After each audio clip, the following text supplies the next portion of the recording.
जो आज का फोकस रहने वाला है पूरा का पूरा हम लोग रखने वाले हैं सांतत तथा अवकलनीयता। जब left hand limit, right hand limit और उस पर्टिकुलर पॉइंट पर वैल्यू किसके इक्वल हो जाए भैया, फाइनाइट, ये सब आपस में इक्वल हो और फाइनाइट वैल्यू दे। जैसे ही जीरो रखोगे y जीरो आएगा, लेकिन x ग्रेटर देन जीरो करोगे y इक्वल टू 1 आता है, और x लेस देन जीरो करोगे तो आपका y इक्वल टू -1 आता है। तब अगर हम लोग दोनों को जोड़ रहे हैं तो वो भी सतत होगा, दोनों को माइनस कर रहे हैं तो भी सतत होगा, दोनों को इंटू कर रहे हैं तो भी सतत होगा, और f अपॉन g कर रहे हैं तो भी सतत होगा, जबकि GC not equal to zero. आपको पता है denominator not equal to zero आना चाहिए। हेलो बच्चे बाड़ी, क्या हाल चाल, आए हो आप सब अच्छे होंगे और अभी पढ़ाई अच्छे से कर रहे होंगे। वन शॉट जो विश्वास स्टेट बोर्ड का चल रहा था क्लास 12th वाले बच्चों के लिए, उसको हम लोग आगे कंटिन्यू कर रहे हैं। आज एक नया चैप्टर लेके आए हैं जिसका नाम है बेटा continuity and differentiability. I hope आप सबने इसके पिछले वाले जितने भी चैप्टर्स हैं सबके वीडियो देख लिए होंगे, तभी ये चीजें समझ में आएंगी। ठीक है, तो आपको क्या करना है, पेन और कॉपी को साथ में लेके बैठना है, और जैसे जैसे मैं आपको क्वेश्चन सॉल्व कराता चलूंगा, थ्योरी पढ़ाते चलूंगा, आपको सेम वैसे ही करते चले जाना।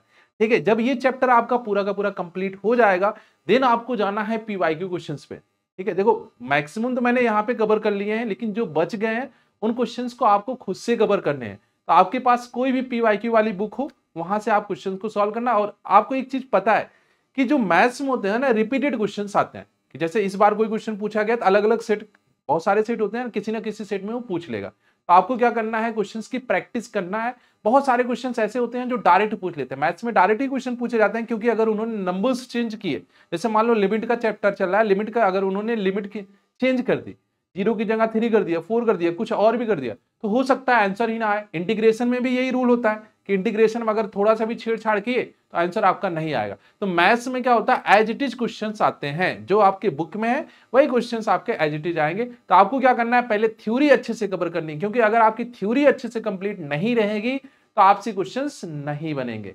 ठीक है बेटा, तो आज हम लोग स्टार्ट कर रहे हैं कंटिन्यूटी एंड डिफरेंशियबिलिटी। मेरा नाम है भैया अम्बरीश यादव, मैं आपको मैथ्स पढ़ा रहा हूं, आपको पहले से पता है मेरे बारे में। तो भैया स्टार्ट करते हैं आज का अपना प्यारा सा सेशन। अच्छा ठीक है, उसके पहले मैं आपको समझा दूं कि विश्वास स्टेट बोर्ड आपको बैच मिलेगी कहाँ। देखो ये फ्री ऑफ कॉस्ट है, इसमें आपको कोई भी पैसा नहीं देना, 1 रुपए, सिंगल रुपए भी आपको नहीं देना। आप क्या कर सकते हो, कॉमर्स वाला हिंदी मीडियम पर आप जा सकते हो। ठीक है, जो कॉमर्स वाला यूपी एंड बिहार बोर्ड का चल रहा है, ठीक है, चैनल का नाम क्या है, कॉमर्स वाला यूपी एंड बिहार बोर्ड। उस पर आप जब जाओगे तो आप प्ले लिस्ट मिलेगी, वहां पे आपका पेस स्टेट बोर्ड और दूसरा विश्वास स्टेट बोर्ड। पेस 11th के लिए है, विश्वास 12th वाले बच्चों के लिए है। सिमिलर अगर आप ऐप पे जा रहे हैं, ऐप पे क्या है, आपको नोटिफिकेशन मिल जाता है। ठीक है, PW के ऐप पे जाओगे तो वहां पे आपको सिंपल सा सर्च करना है, क्या, विश्वास स्टेट बोर्ड। क्या सर्च करना है बेटा, विश्वास स्टेट बोर्ड। जैसे ही आप सर्च करोगे, अब देखो विश्वास स्टेट बोर्ड में अलग अलग भी आपको दिखेंगे, तो आपको कॉमर्स वाले में ही सर्च करना है विश्वास स्टेट बोर्ड। जैसे ही सर्च करोगे तो आपके सामने ये इमेजेस दिख जाएगा, आपकी जो फैकल्टी है, ठीक है, जो आपको पढ़ा रही हो आपको दिख जाएंगे। तो वहां से आप श्योर हो जाना कि जो आपको फैकल्टी दिख रही है वही वाली आपकी बैच है। ठीक है, यहाँ पे देखो 2025 टारगेट है, ठीक है, 26 का। अब इधर आओ, ये विश्वास स्टेट बोर्ड 2026 का है। यहाँ पे जैसे इनरोल्ड होगे, देखो इनरोल्ड होने का मतलब ये नहीं कि आपको पैसे देने हैं। ठीक है, इनरोल्ड होने का कतई ये मतलब नहीं है कि आपको पैसे देने हैं। इनरोल्ड होने का मतलब ये है कि जैसे आप इनरोल्ड करोगे तो ये आपको दिखने लगेगा, इसमें जो भी आपके टॉपिक्स हैं, जो भी चैप्टर्स हैं, सब दिखने लगेंगे। कोई नया चैप्टर अपलोड हो रहा है तो उसका नोटिफिकेशन है। तो डरना नहीं है कि भाई ये इनरोल्ड दिख रहा है, हम इस पे क्लिक करेंगे तो हमारा पैसा कट जाएगा, नहीं, कटेगा नहीं। हाँ, विश्वास रखो, विश्वास स्टेट बोर्ड विश्वास रखो। आगे बढ़ते हैं। अब जैसे ये रहा कि भाई विश्वास स्टेट बोर्ड क्लास 12 कॉमर्स 2026, क्योंकि 2025 ऑलरेडी हो चुका है, तो आप 2025 का कोई मतलब नहीं है, 2026 हम लोग टारगेट कर रहे हैं। तो 2026 में आप देखोगे क्या क्या दिखेगा, डिस्क्रिप्शन दिखेगा। डिस्क्रिप्शन में वही कि टीचर्स के डेमो दिख जाएंगे, टीचर कौन कौन से हैं, आपके सिलेबस कब तक खत्म होगा, ये सारी चीजें आपको डिस्क्रिप्शन में दिख जाएगी। उसके बाद आपको सब्जेक्ट में जाना है, रिसोर्सेज जाना है, अनाउंसमेंट, ये सारे ऑप्शंस आपको दिखेंगे। जैसे अकाउंटेंसी दिख रही है, मैथ्स दिख रही है, इकोनॉमिक्स दिख रही है, और भी सब्जेक्ट दिख रहे हैं। अब जैसे अकाउंटेंसी है, यहाँ पे 0% लिखा है। जितने भी चैप्टर आप कंप्लीट करते जाओगे, जैसे जैसे आप चैप्टर आगे कंप्लीट करते जाओ, वहां पे आपका क्या होगा, परसेंटेज बढ़ता जाएगा। तो ये आपको यहाँ पे शो करता रहेगा कि आपने कितना स्टडी किया है, आपका सिलेबस अभी कितना बचा है। तो ये तो मुझे लगता है कि बहुत ही अच्छा पॉइंट है कि आपको बार बार नोटिफिकेशन करता रहेगा कि भाई आपने अभी पूरे, अगर सब्जेक्ट की बात करें तो उसमें कितना परसेंट आपने कवर किया। तो ये आप चैप्टर वाइज जा सकते हो, सॉरी सब्जेक्ट वाइज जाओगे। सब्जेक्ट जब आप टैप करोगे, अंदर आपको चैप्टर वाइज दिखेगा। ठीक है, जैसे मान लो आपको कोई चैप्टर नहीं आ रहा, मान लो आपको मैथ्स की बात कर रहा हूं, आपको 4th चैप्टर पढ़ना है, 5th चैप्टर पढ़ना है या 1st चैप्टर पढ़ना है, कुछ चैप्टर रिवाइज करने हैं, जो कुछ भी आपको करना है यार, आप जाओ सिंपली क्लिक करो, उस पर आपको पूरा का पूरा वीडियो मिल जाएगा। ठीक है, उसमें आपको क्वेश्चंस मिल जाएगा, जितनी बार मन करे उतनी बार देखो। ठीक है, बाकी दोस्तों को भी आप रेफर कर सकते हो, जो आपके दोस्त हैं जो पेड बैचेस नहीं ले सकते हैं, उनके लिए भी ये है भाई। ठीक है, ये आपको मैंने समझा ही दिया। जैसे यहाँ पे आपको विजय मिश्रा सर दिख रहे हैं, ठीक है, एक चैप्टर पढ़ा रहे हैं गैर लाभकारी संगठनों का लेखांकन 1 शॉट। ठीक है, तो ये आपको दिखता रहेगा।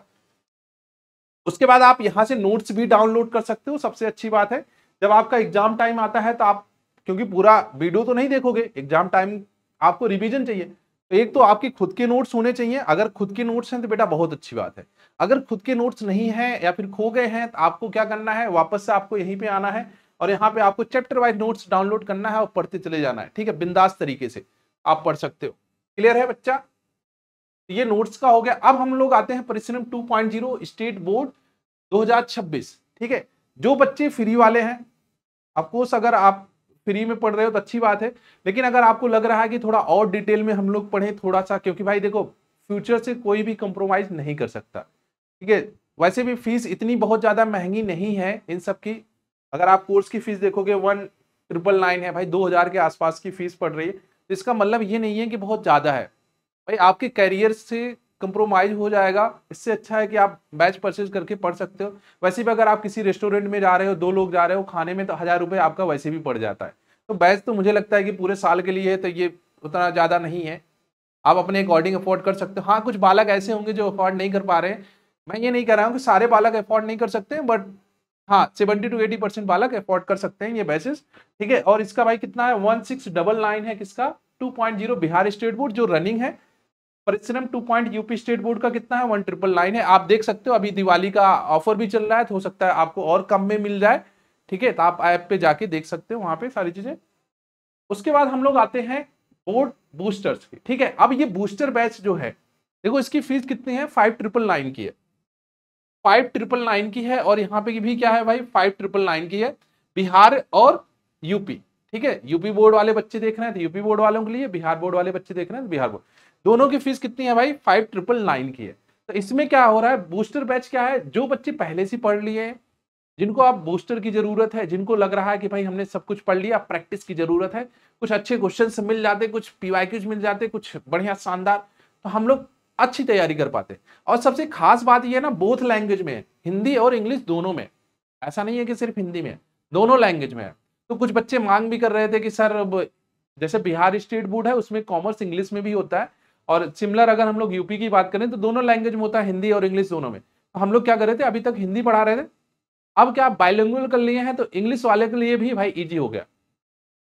जैसे कोई थ्योरी है, इसमें अभी 1 शॉट में आपको हिंदी में ही दिखेगा, लेकिन बूस्टर बैच में जब आप जाओगे तो वहां हिंदी और इंग्लिश दोनों आपको दिखेगा। जैसे कोई थ्योरी है तो इंग्लिश में भी एक्सप्लेन हो रही है, हिंदी में एक्सप्लेन हो रही है, कोई क्वेश्चन है हिंदी में भी है इंग्लिश में है, तो ये बेस्ट है आपके लिए। ठीक है, और फीस भी नॉमिनल है भाई, 5999 की फीस है। क्लियर है? अब हम लोग आते हैं आज के चैप्टर पे। अध्याय का नाम क्या है बेटा हमारे, सांतत तथा अवकलनीयता। बहुत ही छोटा टॉपिक है, छोटा इन द सेंस कि ऐसा नहीं है कि बहुत ही छोटा है। अगर हम लोग बात करें पुराने एनसीईआरटी की, ठीक है, तो पुराने एनसीईआरटी में भाई बहुत बड़ा चैप्टर हुआ करता था, लेकिन न्यू वाली एनसीईआरटी में क्या है कि अब जब कोविड के बाद एनसीईआरटी अपडेट हुई तो इन्होंने क्या किया कि जो बच्चों को कम समझ में आते थे टॉपिक उसको रिमूव कर दिया। ठीक है, जैसे अगर आप एनसीईआरटी के पास जाओ और उनसे बोलो कि भाई ये वाला क्वेश्चन थोड़ा सा टफ लग रहा है, कहेंगे ठीक है अगली बार से इसको गायब कर देंगे। तो उन्होंने वही किया, जो क्वेश्चंस अच्छे थे, जो क्वेश्चन थोड़े से टफ लग रहे थे, उनको उन्होंने फटाफट रिमूव कर दिया। तो आप सीमित है, अब आपके पास अच्छा मौका है कि आप अच्छा स्कोर कर पाओ। इसी वजह से आप देख रहे होंगे कि जो नंबर्स हैं, जैसे अब आप किसी से पूछो आसपास ना, किसी के 80 या फिर 85 से नीचे आते ही नहीं। क्यों? क्योंकि लिमिटेड है भाई, 2-3 एक्सरसाइज है, एक चैप्टर में 2-3 एक्सरसाइज है। बच्चे को अगर नहीं भी आता है तो रट लेगा, क्योंकि क्वेश्चन तो वहीं से आने वाले हैं, एनसीईआरटी के क्वेश्चन तो वहीं से आने वाले हैं। तो अब आसान हो गया। पहले क्या था, एक सिलेबस बहुत बड़ा था, ठीक है, तो सिलेबस बहुत बड़ा था, उसमें नंबर ऑफ क्वेश्चन से ज्यादा हुआ करते थे, नंबर ऑफ क्वेश्चन ज्यादा हुआ करते थे, तो भाई समय भी ज्यादा लगता था रिवाइज करने। अब ऐसा है नहीं, अब आपको ऑनलाइन बहुत सारी चीजें अवेलेबल हैं, पीवाईक्यू वगैरह आपको मिल जाते हैं ऑनलाइन। ठीक है, इतने सारे टीचर्स आपको मिल जाते हैं, अलग अलग एक ही सब्जेक्ट के कई सारे टीचर्स मिल जाते हैं। हो सकता है आपको एक ही टॉपिक के कई सारे टीचर मिल रहे हैं, तो बहुत सारी सुविधाएं आपको मिल गई हैं। आप बढ़िया तरीके से तैयार कर सकते हो। तो भाई आज का जो लक्ष्य है, जो आज का फोकस रहने वाला है, पूरा का पूरा हम लोग रखने वाले हैं सांतत तथा अवकलनीयता। कंटिन्यूटी एंड डिफरेंशियबिलिटी चैप्टर का नाम है सांतत तथा अवकलनीयता हिंदी में। ठीक है, ऐसे आपको गोल पे सेट करना है। ठीक है, डायरेक्ट सेट करना है। चलो भाई, तो हम लोग देखो ये थ्योरी है, ये आपको मिल भी जाएगी। तो मैं आपको समझाता हूं मोटे मोटे हिसाब में कि कंटिन्यूटी क्या बोली जाती है, डिफरेंशियबिलिटी क्या बोली जाती है। ये थ्योरी आपको पीडीएफ में मिल जाएगा, आप इसको पढ़ सकते हो आराम से। ठीक है, अगर हम लोग कंटिन्यूटी की बात करते हैं, कंटिन्यूटी जिससे हम लोग सांतत्य बोल रहे हैं। ठीक है, ये होता क्या है, आपको क्लास 11th में जाना पड़ेगा थोड़ी देर के लिए। हाँ, सही सुन रहे हो, क्लास 11th में थोड़ी देर के लिए जाना है। ये नहीं कि पूरी क्लास 11th की आप नोट्स लेके बैठ गए, नहीं। क्लास 11th में एक चैप्टर होता है सीमा तथा अवकलज, याद है? सीमा वाला चैप्टर, लिमिट्स जिसमें हम लोग पढ़ते थे, वहां पे जाना है। तो वहां पे अगर सीमा विद्यमान है, सीमा एग्जिस्ट करती है, तो वहां पे कैसे चेक करते थे? Left hand limit is equal to right hand limit. क्या उस पे हम लोग पर्टिकुलर पॉइंट पे वैल्यू निकालते थे? नहीं, वहां पे पर्टिकुलर पॉइंट पे वैल्यू हम लोग नहीं निकालते थे। बट यहाँ पे सांतत की बात जब होगी, कंटिन्यूटी की बात होगी, तो फंक्शन हमारा सांतत तभी होगा जब left hand limit, right hand limit और उस पर्टिकुलर पॉइंट पर वैल्यू किसके इक्वल हो जाए भैया? फाइनाइट। ये सब आपस में इक्वल हो और फाइनाइट वैल्यू दे। ऐसा ना हो कि किसी एक साइड इनफाइनाइट आ रहे हो, तो हम लोग इसको क्या बोलेंगे? फंक्शन हमारा सतत है। फंक्शन हमारा क्या है बेटा? सतत है या फिर कंटिन्यूअस है। फंक्शन हमारा क्या है बेटा? कंटिन्यूअस है या फिर सतत है। दूसरा चीज ये है कि अगर आपको ग्राफ दे दिया जाए, अगर हम लोग ग्राफ से देखें, ग्राफ का मतलब है कि कोई फिगर दिया गया है, तो फिगर में आप ये देखोगे कि क्या पूरा का पूरा फिगर एक बार में बन रहा है। जैसे मान लो अगर आपको साइन एक्स का ग्राफ बताया जाए, भैया ये साइन एक्स का ग्राफ है, क्या एक बार में आप बना सकते हो? बिंदास एक बार में बना सकते हो। कहीं पेन उठा रहे हो? नहीं उठा रहे हो। मॉड एक्स का ग्राफ है, बिल्कुल उठा सकते हो भाई, बिल्कुल, मतलब एक ही बार में बना सकते हो। तो ये क्या है? कंटिन्यूअस है। इनका नेचर क्या है बेटा? कंटिन्यूअस है, कहीं भी आप पेन नहीं उठा रहे। तो सर डिसकंटिन्यूअस वाला कौन सा होगा? उसके लिए भी आ जाओ। जैसे सिग्नम फंक्शन हम लोग पढ़ते हैं, सिग्नम फंक्शन तो सिग्नम फंक्शन में आपको पता है कि ऐसे बनता है। ये सिग्नम फंक्शन है भाई, जैसे ही जीरो रखोगे वाई जीरो आएगा, लेकिन एक्स ग्रेटर देन जीरो करोगे y is equal to one आता है, और एक्स लेस देन जीरो करोगे तो आपका वाई इज इक्वल टू -1 आता है। तो मतलब यहां पे जंप हो रहा है ग्राफ।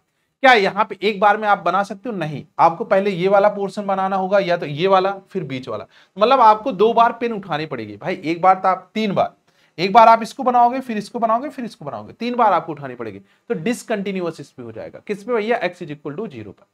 ठीक है, तो हमें यही चेक करना है इस पूरे चैप्टर में, जो पहला वाला पार्ट है जिसमें हम लोग कंटिन्यूटी की बात कर रहे हैं। डिफरेंशियबिलिटी की बात अभी नहीं कर रहे हैं, हम लोग सिर्फ कंटिन्यूटी की बात कर रहे हैं। तो कंटिन्यूटी में क्या होगा? आपको चेक करना है कि left hand limit, right hand limit, ये किसके इक्वल होने चाहिए भैया? एक फाइनाइट वैल्यू की इक्वल होनी चाहिए, और जिस पॉइंट पे चेक कर रहे हैं उस पॉइंट पे वैल्यू की इक्वल होनी चाहिए। तो यही आपका ये समराइज था भाई कंटिन्यूटी का। अच्छा, अब इसमें कुछ फार्मूले भी आपको याद होने चाहिए। जैसे फार्मूले क्या है? जैसे limit x tends to zero sine x upon x, या फिर limit x tends to zero x upon sine x। इनकी वैल्यू कितनी होती है बेटा? 1 होती है। और सिमिलर अगर limit x tends to zero 1 minus cos x है, अपॉन में x स्क्वायर है, इसकी वैल्यू कितनी होगी बेटा? 1/2। और limit x tends to zero 1 minus tan x upon x, या फिर limit x tends to zero x upon tan x, इसकी वैल्यू कितनी होगी बेटा? 1 होगी। और आप लिख सकते हो limit x tends to zero e की पावर x -1 अपॉन में x, इसकी वैल्यू कितनी होगी? 1 होगी। ठीक है, इसकी वैल्यू कितनी होगी? 1 होगी। और आप एक और लिख सकते हो, limit x tends to zero a की पावर x -1 अपॉन में x। तो ये आपका कितना होगा बेटा?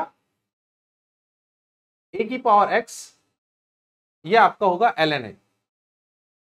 कितना आएगा बेटा? ln a। ठीक है, ये आपको कुछ फार्मूले पता होने चाहिए। क्लियर है? e की power x minus 1 upon x is equal to 1 होगा और ये आपका ln a आएगा। और आप एक और भी लिख सकते हो, limit x tends to 0 x की पावर n माइनस a की पावर n अपॉन में x माइनस a।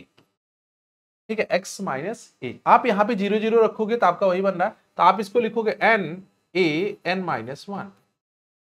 ठीक है, ये कुछ लिमिट वाले फार्मूले हैं जो आपको पता होने चाहिए। नहीं पता है तो आप इसको लिख सकते हो प्यार से, इनका हम लोग यूज करेंगे। तो ये मत कह देना कि गुरुजी ये कैसे आ रहा। ठीक है, ये कैसे आ रहा। क्लियर है? अब हम लोग आगे बढ़े। ठीक है, यही सारी चीजें यहाँ पे भी लिखी गई हैं कि भाई पॉइंट पर डिसकंटिन्यूटी क्या होगी, जिस पॉइंट पर वैलिड नहीं आएगा, left hand limit right hand limit same नहीं आएगी, तो आपका क्या हो जाएगा भाई, डिसकंटिन्यूटी हो जाएगा। जैसे एक फलन x इज इक्वल टू सी पर सतत है, यदि फलन x इज इक्वल टू सी पर परिभाषित है और x इज इक्वल टू सी पर फलन का मान पर फलन की सीमा के बराबर। सीमा का मतलब लेफ्ट हैंड लिमिट और राइट हैंड लिमिट। मैं आपको समझा रहा हूँ भाई, सीमा का मतलब क्या है, लेफ्ट हैंड लिमिट और राइट हैंड लिमिट। बट अगर सांतत की बात कर रहे हैं, कंटिन्यूटी की बात कर रहे हैं, तो उस पर्टिकुलर पॉइंट पे हमें वैल्यू भी चाहिए।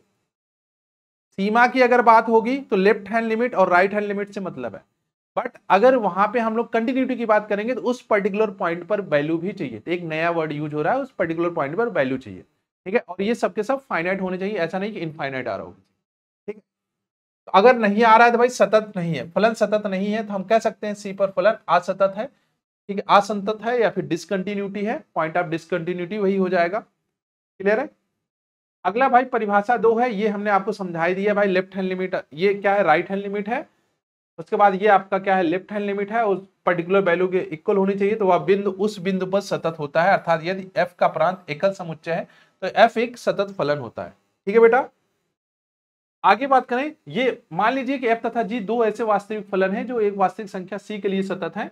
तब अगर हम लोग दोनों को जोड़ रहे हैं तो वो भी सतत होगा, दोनों को माइनस कर रहे हैं तो भी सतत होगा, दोनों को इंटू कर रहे हैं तो भी सतत होगा, और f अपॉन g कर रहे हैं तो भी सतत होगा, जबकि जीसी नॉट इक्वल टू 0। आपको पता है डिनोमिनेटर नॉट इक्वल टू 0 आना चाहिए। मतलब अगर दो सतत फंक्शन है उनको आपस में जोड़ो, ऐड करो, इंटू करो, माइनस करो, डिवाइड करो, सब क्या होंगे, सतत ही होंगे। क्लियर है?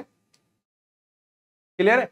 अब आगे बढ़ते हैं। जैसे मान लीजिए कि f और g इस प्रकार के दो वास्तविक रियल वैल्यूड फलन है कि c पर फॉग परिभाषित है, और यदि c पर g तथा g संतत है तो c पर फॉग सतत होता है। ठीक है, अगर सतत है तो कंटिन्यूअस होगा, गॉफ भी और फॉग भी। क्लियर है? वही चीज यहां पे बता रहा है, फॉग। ठीक है भाई, अब हम लोग अवकलनीयता की बात करते हैं, डिफरेंशियबिलिटी की बात करते हैं। डिफरेंशियबिलिटी में क्या करना है आपको, अवकलनीयता में सिर्फ आपको दो चीजें देखनी है, left hand derivative, right hand derivative, बायां अवकलज और दायां अवकलज। बायां अवकलज, यहां पे लिमिट की बात नहीं कर रहे हैं, लेफ्ट हैंड डेरिवेटिव। ठीक है, इसको क्या बोलोगे, इसको एफ डैश ए माइनस बोलोगे, या फिर आप इसको बोलोगे लिमिट एच माइनस का 0 h tends to 0 f a minus का एच माइनस का एफ ए अपॉन में माइनस का एच। ये क्या है, लेफ्ट हैंड डेरिवेटिव है। लेफ्ट हैंड डेरिवेटिव का मतलब एक बार अवकलन हो चुका है। दायां अवकलज, दायां अवकलज बेटा क्या है, राइट हैंड डेरिवेटिव है। मतलब कि एफ डैश ए प्लस है। ठीक है, आप यहां पे भी लिखोगे लिमिट एच टेंड्स टू 0, और इसको क्या लिखोगे बेटा, F A plus H minus का एफ ए अपॉन में प्लस का एच। अब दिक्कत वाली बात ये ना कि बच्चा यहां पे माइनस लगा देता है, जैसे लेफ्ट हैंड डेरिवेटिव लिखा रहा है तो ये एफ माइनस ही कर देता है। नहीं, वहां पे माइनस नहीं लगाना बेटा, यहाँ पे ए माइनस एच है, यहाँ पे ए प्लस एच रखना है, बीच में माइनस ही रहेगा, चाहे ऊपर हो चाहे नीचे। बच्चा गलती करता है तो आप अच्छे से फार्मूला लिख लेना, और यहाँ पे माइनस एच है, यहाँ पे प्लस एच। अगर ये दोनों सेम आते हैं, if left hand derivative is equal to right hand derivative, then आप कहोगे कि भैया हमारा क्या है, फंक्शन क्या है, अवकलनीय है। फंक्शन क्या है बेटा, अवकलनीय है। ठीक है बच्चे, फंक्शन कैसा है बेटा, अवकलनीय है। Left hand derivative is equal to right hand derivative आएगा तो फंक्शन अवकलनीय होगा। ठीक है, उस बिंदु पर वह सतत भी है। अब हम आपको कुछ चीजें और समझाते हैं। जैसे मान लीजिए ये आपका वही है, ये आंशिक वाला अवकलन है। आंशिक वाला अवकलन जब हम लोग इसको सॉल्व करेंगे तो आपको समझा देंगे, कोई दिक्कत वाली बात नहीं है। ठीक है, ये रूल है, रूल भी हम लोग क्वेश्चन के साथ ही सॉल्व करेंगे। अच्छा, एक चीज आपको यहाँ पे और थोड़ी सी समझनी है। जैसे हम लोगों ने ये अवकलन वाला समझा, यहाँ पे आपको कुछ पॉइंट्स करके लिखना है, नोट्स करके लिखना है, नोट पॉइंट करके, नोट पॉइंट करके लिखना है। पहला पॉइंट ये है, यदि फलन, यदि फलन किसी बिंदु पर, किसी बिंदु पर अवकलनीय है, किसी बिंदु पर अवकलनीय है, तो फलन उस बिंदु पर, उस बिंदु पर सतत भी होगा, सतत होगा। ठीक है, यहां पे आप ये लिख लो, हमेशा सतत होगा या फिर सतत होगा, बस सतत होगा, ऑलवेज। ठीक है, मैं आपको क्या कह रहा हूं कि अगर हमने चेक किया कि भाई फंक्शन हमारा अवकलनीय है, किसी पर्टिकुलर पॉइंट पर अगर फंक्शन हमारा अवकलनीय है, इसका मतलब क्या है कि फंक्शन जिस पर्टिकुलर पॉइंट पर अवकलनीय है वहां पे हमको कंटिन्यूटी चेक करने की जरूरत ही नहीं है, फंक्शन हमारा कंटिन्यूअस होगा ही होगा। बात कुछ पल्ले पड़ रही है, अगर फंक्शन हमारा अवकलनीय है तो कंटिन्यूटी हम लोग नहीं चेक करेंगे, फंक्शन ऑटोमेटिक कंटिन्यूअस हो जाएगा। दूसरे पे आते हैं भाई, सेकेंड पॉइंट क्या कह रहा है, यदि फलन, यदि फलन किसी बिंदु पर, किसी बिंदु पर अवकलनीय नहीं है, अवकलनीय, ध्यान से सुनना, अवकलनीय नहीं है, तो जो फलन है हमारा उस बिंदु पर दोनों हो सकता है, उस बिंदु पर सतत अथवा, अथवा का मतलब है दोनों एक साथ नहीं होंगे। कुछ नालायक समझ लेते हैं दोनों एक साथ हो गया गुरुजी, सतत और असत दोनों हो गए, अरे नहीं, दोनों में से कोई एक होगा, सतत अथवा असतत, कुछ भी हो सकता है। बात समझ में आई? ये ना आपके ऑब्जेक्टिव में बहुत हेल्प करता है, ये जो ये लाइन लिखवा रहे हैं ना आपको, ये ऑब्जेक्टिव में बहुत हेल्प करता है, मतलब बिहार बोर्ड वाले बच्चों के लिए बहुत ही इंपॉर्टेंट है। कभी कभी ये डायरेक्ट पूछ लेता है कि बताओ भाई इस पर्टिकुलर पॉइंट में फंक्शन हमारा अवकलनीय है तो क्या ये सतत होगा, सतत नहीं होगा, ऐसे करके ऑप्शन दे देता है। तो अगर फंक्शन हमारा किसी पर्टिकुलर पॉइंट पर अवकलनीय है, डिफरेंशिएबल है, इसका मतलब उस पर्टिकुलर पॉइंट पर फंक्शन हमारा कंटिन्यूअस जरूर होगा। बट थोड़ा सा और साइड में जाओ, अगर फंक्शन हमारा किसी पर्टिकुलर पॉइंट पर अवकलनीय नहीं है तो इसका मतलब ये नहीं कि फंक्शन हमारा डिसकंटिन्यूअस हो गया, हो सकता है वो कंटिन्यूअस रहो। तो दोनों केसेस वहां पे पॉसिबल है, कंटिन्यूअस भी हो सकता है, डिसकंटिन्यूअस भी हो सकता है। तो वही सेम चीज मैंने यहां पे लिखी। बाकी इसी के दो और भी लिख सकते हो कि यदि फंक्शन हमारा, यदि फलन सतत है, यदि फलन सतत है तो अवकलनीय हो भी सकता है और नहीं भी,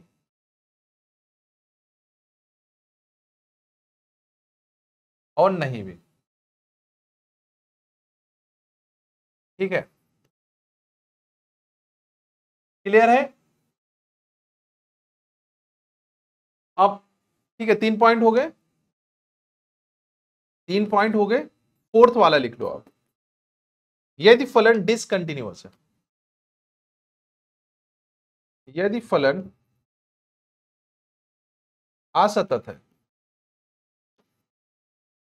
तो अवकलनीय नहीं होगा, तो फलन अवकलनीय नहीं होगा।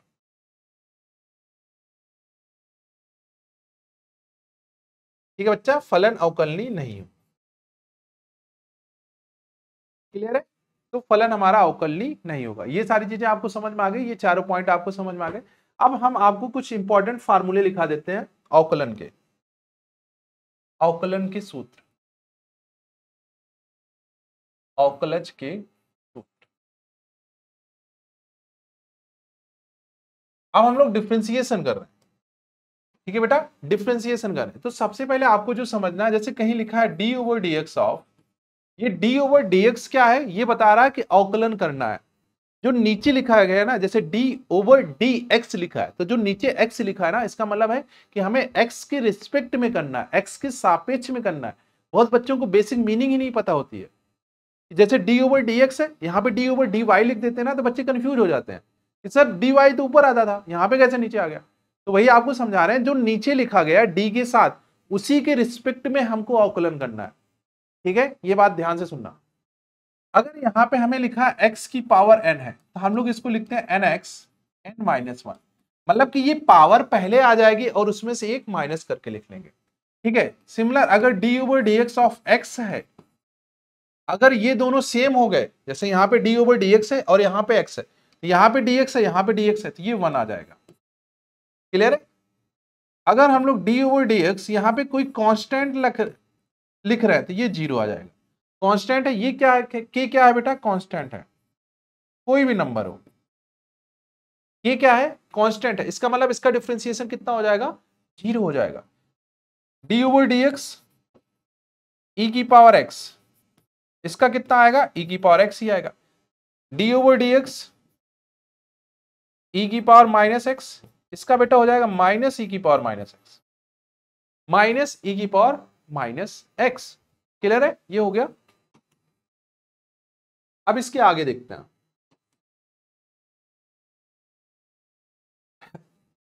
D over d x sine x है, इसको आप लिखोगे कॉस एक्स, और d over d x cos x है, तो आप इसको लिखोगे माइनस का साइन एक्स। ध्यान रखना यहाँ पे माइनस आ रहा है, कॉस का डिफरेंशिएशन करते हैं तो माइनस का साइन एक्स आता है, साइन का डिफरेंशिएशन करते हैं तो कॉस एक्स आता है। तो ये थोड़ा सा इंपॉर्टेंट हो जाता है क्योंकि इसमें माइनस आ रहा है, ध्यान रखना। साइन एक्स हो गया, कॉस हो गया टेन,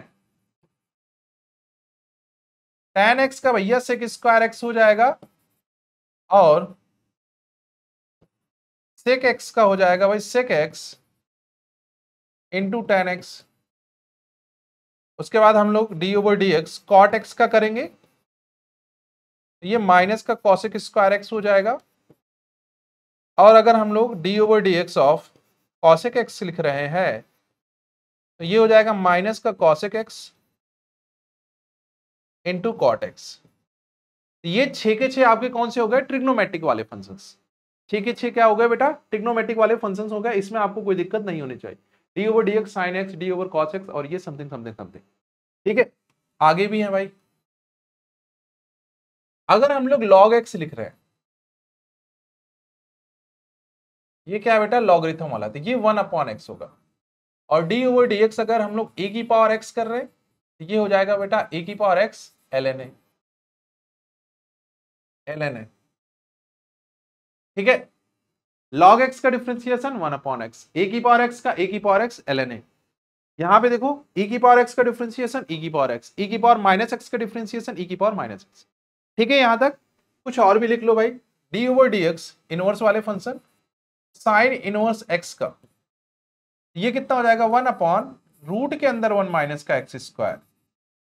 और d over d x of cos inverse x, ये हो जाएगा माइनस का 1 अपॉन रूट के अंदर 1 माइनस का एक्स स्क्वायर, 1 अपॉन रूट के अंदर माइनस का x square.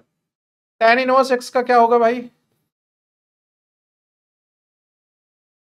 1 upon 1 plus x square. और डी ओवर डी एक्स, यहां पे tan इनवर्स के बाद cot इनवर्स x का करोगे, ये हो जाएगा बेटा 1 अपॉन, ये माइनस का बाहर 1 प्लस एक्स स्क्वायर। ठीक है, ये कुछ फार्मूले हैं इतने सारे, आप इसको लिख लो। ठीक है, ये आपको याद होने चाहिए। ठीक है, ये आपकी जबान पे होना चाहिए, इसमें कुछ भी इफ बट वाला केस नहीं होना चाहिए, ये सर कैसे आया ये वाला है, तो ये आपको नहीं होना चाहिए, आपको एकदम एग्जैक्ट याद होना चाहिए, एग्जैक्ट याद होने चाहिए। ठीक है, तो ये आप लिख लेना। उसके बाद हम लोग कुछ और भी लिख रहे हैं, इंपॉर्टेंट रूल करके लिख रहे हैं, इंपॉर्टेंट रूल करके लिख रहे हैं। इंपॉर्टेंट रूल क्या है भैया इसमें, इंपॉर्टेंट रूल ये है कि यदि एफ एक्स और gx दो फंक्शन है, दो अलग अलग फंक्शन है, देन क्या होगा भैया, पहला जैसे f प्लस g और यहां पे x है और हम लोग इसका d ओवर dx कर रहे हैं, तो ये कितना होगा, जैसे दो फंक्शन है ना fx, इसको क्या लिखोगे, fx प्लस gx लिखोगे ना यार, इसको आप ऐसे भी लिख सकते हो d ओवर dx और यहां पे लिख सकते हो fx प्लस gx। तो आप इसको क्या लिखोगे, अलग अलग लिखोगे, जैसे d ओवर dx ऑफ, यहां पे लिखोगे fx, पहले हमें fx का डिफरेंशिएशन करना है, फिर d over dx of gx, जैसे लिमिट में हम लोग करते थे ना, लिमिट में gx, लिमिट भी तो अलग अलग कर सकते हैं ना, लिमिट भी तो लगा सकते हैं, दो फंक्शंस हैं, दो फंक्शन में लिमिट भी लगा सकते हैं। अब दूसरा देखो इसमें, अगर यही हमारे दोनों इनटू में हो जाए, अच्छा यहाँ पे प्लस माइनस दोनों हो सकता है, तो आप कंफ्यूज मत होना, जैसे ये प्लस है और अगर यहाँ पे माइनस होगा तो ये बीच में माइनस आ जाएगा और यहाँ पे बीच में माइनस आ जाएगा, ठीक है, कोई दिक्कत नहीं है, बीच में माइनस आ जाएगा। दूसरे में क्या है, अगर ये इनटू में होंगे, दो फंक्शंस अगर हमारे पास इनटू में है, ठीक है, f इंटू जी एक्स, इसको क्या लिखोगे भाई, d over d x, f x into g x लिखोगे ना। अब इसको आगे बढ़ाओ भाई, इसको क्या लिखोगे, आप इसको लिखोगे d over d x of F x, एक को बाहर कर लो, चाहे आप एफ एक्स को बाहर कर लो, फिर दूसरे वाले का डिफरेंशिएशन कर लो, ठीक है, या फिर आप क्या करो, जैसे यहां पे हमने क्या किया, एक का डिफरेंशिएशन कर रहे हैं तो दूसरे को एज इट इज बाहर कर रहे हैं, दूसरे को रोक रहे हैं। अब यहां पे क्या कर रहे हैं, जिसको हम लोग डिफरेंशिएशन किए उसको बाहर कर रहे हैं, तो मतलब जीएक्स बाहर आ जाएगा हमारे पास, और हम लोग डिफरेंशिएशन कर रहे हैं किसका, एफ एक्स का। क्लियर है, तो ये आपका हो गया भाई प्रोडक्ट रूल, या फिर चेन रूल भी बोल सकते हैं, उसमें कोई दिक्कत नहीं है। अब एक हम लोग और आते हैं थर्ड वाले पे, क्योंकि इसमें हम लोगों ने दो कवर कर लिए, इसमें एक हो गया, अब हम लोग थर्ड वाले पे आते हैं। इसमें बच्चे कंफ्यूज रहते हैं कि सर ये कैसे आ रहा है, अगर हमारा फंक्शन एफ एक्स अपॉन जी एक्स के फॉर्म में है, जिसे बेसिकली यू अपॉन वी के फार्मूले में भी किताब में दिया गया है, यू अपॉन वी के भी फार्मूले में दिया गया है, तो आप कंफ्यूज मत होना, ठीक है, वही सेम चीज यहां पे लिख रहे हैं। तो सबसे पहले नीचे वाले फंक्शन का आप क्या करोगे, स्क्वायर करोगे, जो भी नीचे फंक्शन होगा इसका आप क्या करोगे, होल स्क्वायर करोगे। ध्यान से सुनो, मैं आपको याद करा रहा हूं जिससे आप भूलो ना। सबसे पहले ये जो नीचे दिखेगा इसका स्क्वायर करना है, कोई डिफरेंशिएशन नहीं करना, सिर्फ और सिर्फ चुपचाप स्क्वायर कर देना। जैसे साइन एक्स है, साइन स्क्वायर एक्स, एक्स है एक्स स्क्वायर, 4x है तो 16x स्क्वायर, बस ऐसे ही करना और कुछ नहीं करना। अब इस फंक्शन को आपको यहां पे लिखना है स्क्वायर हटा के gx, और जो बच गया ऊपर उसका आपको क्या करना है, डिफरेंशिएशन करना है। पहले ऊपर वाले फंक्शन का डिफरेंशिएशन आएगा, ध्यान रखना, कुछ बच्चे गलती कर देते हैं, पहले नीचे वाले फंक्शन का डिफरेंशिएशन कर देते हैं, फिर आंसर मैच नहीं होता, चिल्लाते रहते हैं कि सर गलत हो गया गलत हो गया। नहीं, पहले आपको क्या करना है, ऊपर वाले फंक्शन का डिफरेंशिएशन करना है, ठीक है, फिर आपको बीच में माइनस लगाना। अब वही रूल है, आपने डिफरेंशिएशन कर दिया, जिसका डिफरेंशिएशन कर दिया उसको बाहर लेके आओ, जो बचा है उसका डिफरेंशिएशन करो। तो आप क्या करोगे, एफ एक्स को बाहर करोगे और d over d x of g x करोगे, ठीक है, ये बहुत ही इंपॉर्टेंट है, तो आप इस पे स्टार लगा लो भाई। ये थर्ड वाला बहुत ही इंपॉर्टेंट है, इसमें जब क्वेश्चंस बनेंगे ना तो फिर ये मत कहना कि सर नहीं समझ में आ रहा। क्लियर है, ये हो गया आपका फार्मूला। अच्छा, एक और हम लोग लिख सकते हैं, थर्ड हो गया, ठीक है, फोर्थ लिख लेते हैं। जैसे मान लेते हैं फोर्थ है, फोर्थ वाले में हम लोग क्या कर रहे हैं उसको भी लिख लेते हैं। जैसे मान लो y is equal to 80 square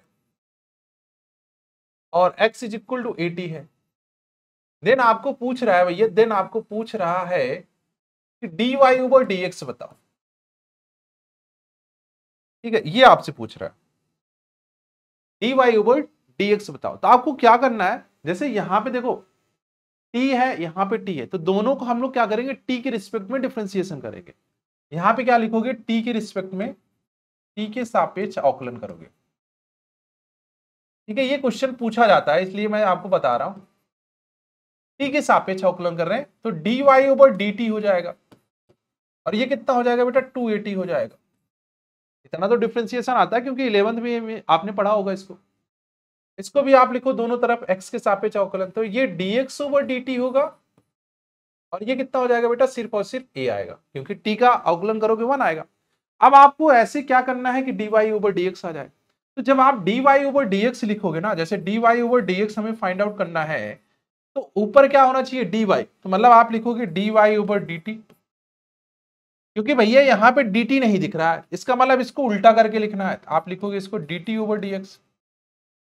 अरे भाई ये दोनों आपस में कैंसिल आउट होंगे तभी तो dy ओवर dx बचेगा ना आपके पास, ये दोनों आपस में कैंसिल आउट होंगे तभी तो dy ओवर dx बचेगा, बिल्कुल सही बात है। तो आप यहां पे क्या लिखोगे 280। अब आप इसको आगे सॉल्व कर सकते हो, 280 और ये डिवाइड में चला गया a, और ये आया कितना 2a सॉरी 2t, यहां से dy ओवर dx कितना आ रहा 2t।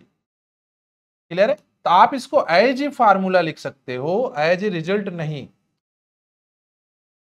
क्लियर है? इसको आप फार्मूला लिख लो, फार्मूला बना के, क्योंकि ये तो मैंने आपको क्वेश्चंस के थ्रू सॉल्व करा दिया, बट आप इसको, हाँ अगर रिजल्ट याद है तो भी अच्छी बात है, नहीं है तो भी अच्छी बात है। ठीक है, तो आप इसको बना सकते हैं। अच्छा यही रूल हम लोग लिमिट में भी लगाएंगे, जैसे लिमिट है, जैसे यहाँ पे ये लिमिट है, यहाँ पे भी कुछ रूल्स हैं, सम इंपॉर्टेंट रूल करके लिख लू बेटा लिमिट्स के, नहीं तो पता चला कि गड़बड़ घोटाला हो गया। इंपॉर्टेंट रूल क्या है रूल भैया? रूल ये है कि अगर दो फंक्शन में लिमिट लगी है, पहला जैसे लिमिट है x टेंड्स टू a है, और यहाँ पे f(x + gx) है, ये दो फंक्शंस है, वही सेम रूल वहां पे।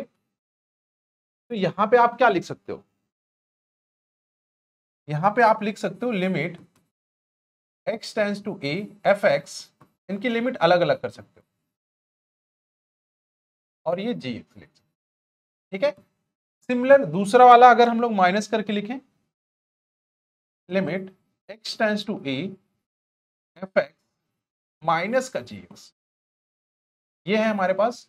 आप इसको क्या लिखोगे, बीच में माइनस लगा दो, limit x tends to a f(x) minus का limit x tends to a gx।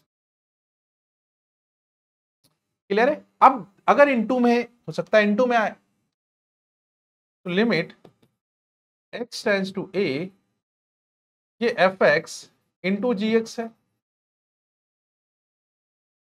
ठीक है, यहां पे आप क्या करोगे, यहां पे भी आप अलग अलग लिख सकते हो, limit x tends to a f(x) into limit x tends to a gx। ठीक है, अगर ये डिवाइड में भी आ रहे हैं तो डिवाइड में भी रख सकते हो, ऐसी बात नहीं है कि डिवाइड में नहीं रख सकते हो, बस आपको इनफाइनाइट नहीं आना चाहिए। ठीक है, नीचे वैल्यू इनफाइनाइट नहीं आनी चाहिए, इस वजह से मैं उसको नहीं लिखा रहा हूं। ठीक है, तो आपको ये तीन याद होने चाहिए, दूसरा और ये तीसरा। ठीक है, तो ये लिमिट वाले कुछ थे जो मैंने आपको समझा दिए, बाकी अवकलन वाले मैंने आपको सारे के सारे फार्मूले बता दिए। अब आते हैं हम लोग एक एक करके क्वेश्चन को सॉल्व करते हैं। ठीक है, बाकी सारी चीजें आपको समझाई दी। जैसे ये पहला क्वेश्चन है, पहले क्वेश्चन में क्या कह रहा है कि f(x) हमारे पास एक फंक्शन है, f(x) हमारे पास एक फंक्शन है, एनसीईआरटी का ही क्वेश्चन है, बहुत ही बेसिक सा। x यदि x <= 1 है, > 1 है, तो द्वारा परिभाषित फलन है। अच्छा मैं आपको कुछ चीजें और भी लिखवा रहा हूं, जैसे कि मान लो कि अगर आपसे पूछे कि कोई स्ट्रेट लाइन है, तो क्या स्ट्रेट लाइन कंटिन्यूअस होगा? बिल्कुल। पैराबोला कंटिन्यूअस होगा? बिल्कुल होगा। मॉड ऑफ x कंटिन्यूअस होगा? बिल्कुल कंटिन्यूअस होगा। e⁻x कंटिन्यूअस होगा? बिल्कुल कंटिन्यूअस होगा। ठीक है, डिसकंटिन्यूटी कौन सी में होंगे? जैसे सिग्नम फंक्शन हो गया, ग्रेटेस्ट इंटीजर फंक्शन हो गया, ये सब क्या है डिसकंटिन्यूटी वाले आएंगे इसमें। ठीक है, तो आपको ये याद भी होने चाहिए। तो ये पहला क्वेश्चन है जिसमें हमें किस पे चेक करना है बेटा, एट x = 0 पर, किसमें 0 पर। तो हमें कितनी चीजें चाहिए, अगर हमारा कोई फंक्शन कंटिन्यूअस है, सतत के लिए क्या चाहिए, वापस से रिपीट कर रहे हैं, left hand limit, right hand limit, और उस पर्टिकुलर पॉइंट पर वैल्यू, और ये सब के सब किसके इक्वल होने चाहिए, फाइनाइट के। बस इतनी सारी चीजें हमको चाहिए, बस इतनी सारी चीजें चाहिए। अगर ये हमें मिल गया तो मस्त सॉल्व हो जाएगा। लेफ्ट लेफ्ट हैंड साइड हम लोग पहले सॉल्व करेंगे, left hand side, left hand limit, ठीक है, लेफ्ट हैंड लिमिट सॉल्व कर रहे हैं। लिमिट किस पे चेक कर रहे हैं बेटा, जीरो माइनस पर। तो जीरो माइनस पे देखो, अब अगर जीरो पे चेक कर रहे हैं ना, तो भाई जीरो से प्लस भी करोगे, जीरो से माइनस भी करोगे, जीरो पर सबके सब फंक्शन किसके लिए यूज होगा, एक्स का ही यूज होगा। क्योंकि भाई जीरो में थोड़ा सा भी अगर आप ऐड करोगे, ऐसा इसका मतलब ये नहीं कि आप सीधा वन पे जंप कर जा रहे हो। अरे भाई वन से छोटे के लिए फंक्शन पे ही आपका जीरो माइनस भी आएगा, जीरो प्लस भी आएगा और जीरो भी आएगा। बात समझ में आ रही, मैं आपको समझा रहा हूं। जैसे h क्या होता है ना, h बहुत छोटी वैल्यू होती है, बहुत छोटी वैल्यू होती है। इसका मतलब ये नहीं कि h आपने जीरो में h को ऐड किया, ये सीधे जंप कर गया वन पे। अरे नहीं भाई, जीरो में अगर h ऐड करोगे ना, तो 0.0000 समथिंग कुछ ऐड होगा, वन कर लो, टू कर लो, तो मतलब बहुत निगलेक्ट वैल्यू है वन के रिस्पेक्ट में, बहुत निगलेक्ट वैल्यू, आप जिसे छोड़ सकते हो। तो इसका मतलब क्या है कि अगर आप लेफ्ट हैंड लिमिट भी निकाल रहे हो जीरो के लिए, at x tends to zero पे आप लेफ्ट हैंड लिमिट निकाल रहे हो, तो भी आपका फंक्शन x ही यूज होगा। राइट हैंड लिमिट यूज कर रहे हो तो भी आपका x ही होगा, और वैल्यू यूज कर रहे हो तो भी आपके x की ही वैल्यू यूज करनी है। ठीक है, मैं आपको समझा रहा हूं, तीनों क्वेश्चन सॉल्व करेंगे तो आपको क्लियरिटी मिलेगी। तो यहां पे फंक्शन कौन सा यूज होगा, x होगा। अब आप लिखोगे limit h tends to zero, और इसको आप लिखोगे जीरो माइनस का h। यहां पे जैसे ही आपने h रखा, ये आ गया जीरो। ठीक है, लेफ्ट हैंड लिमिट कितनी आ रही बेटा, जीरो आ रही। राइट हैंड लिमिट पर चलो, राइट हैंड लिमिट पे फंक्शन वापस से वही यूज होगा, limit x tends to zero plus, और ये फंक्शन कौन सा बेटा, x है। अब आप x की जगह जीरो प्लस का h रखोगे, ये वापस से वैल्यू आपने यहां पे रखी, तो ये कितना हो गया, जीरो हो गया। भाई जीरो प्लस जीरो जीरो।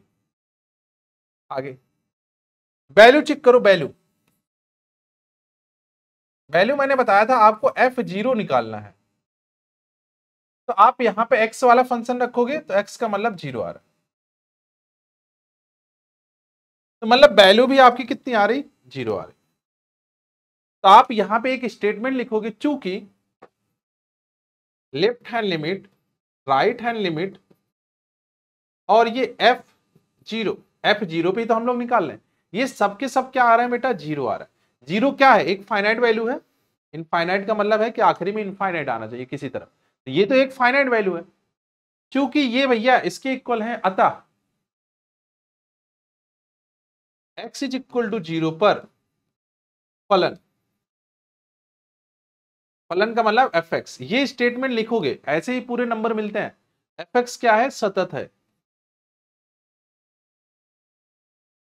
क्या है बेटा, कंटिन्यूअस है। x is equal to zero पर फंक्शन क्या है, कंटिन्यूअस है। क्लियर है। अब हम लोग दूसरा चेक करते हैं, किस पे, x is equal to one पर चेक करते हैं, at x is equal to one पर। सबसे पहले हम लोग क्या लिखेंगे भाई, लेफ्ट हैंड लिमिट,